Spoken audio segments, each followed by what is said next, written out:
I became a violent far-right extremist in my adolescence up into my early 20s. I became involved with far-right extremism as an adolescent. I was looking for a place to belong, a sense of being wanted, accepted, loved. I was lashing out against things that had happened to me, such as being bullied. And by the time I got into the violent far right, I was aggressive, angry, hateful, and violent. When I was involved in the violent far right, I did a lot of things that I wasn't proud of, specifically hurting people mentally, emotionally, and physically. I made 2 attempts to disengage from the violent far right. The first attempt, I wasn't successful, and the catalyst for wanting to get out was the Oklahoma City bombing. Eventually, when I went to federal prison at the age of 23, that was ultimately when I got out, and I had very raw human experiences that changed my mind and my life forever while I was in prison. If I had the opportunity to speak with someone who is going down the same type of path that I went down, I would be very honest with them about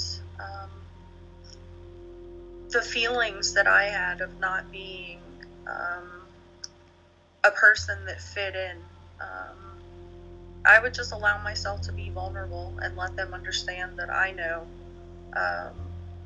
what it's like to feel what they're feeling, and that there are alternatives to hate and violence.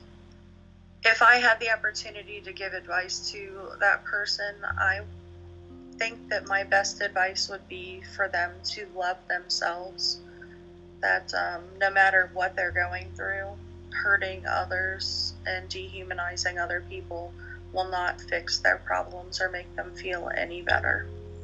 Today, my life is completely different than it was a few decades ago. I am a co-founder, deputy director, and specialist of a nonprofit organization called Life After Hate. We were founded by and are run entirely by former violent extremists. I do some consulting, public speaking, training, and I don't think my brain can handle it, but I'm considering going back to school for my doctorate. I think one of the most important things that I and my colleagues see in the work that we do with other individuals who are either currently trying to disengage from violent extremist movements or who have already disengaged, we are noticing across the board that these individuals aren't changing their minds because someone could out-argue them or out-argue their beliefs or the ideologies that they believe in. What has made the biggest difference is small acts of kindness or compassion. And it could be anything from experiencing the birth of a child to being treated with kindness or compassion by a person that we feel we least deserve it from. And that's something that we're noticing across the board. So I think it's really important to know and to let other people know that one kind word and one small act of compassion can change the entire course of a life.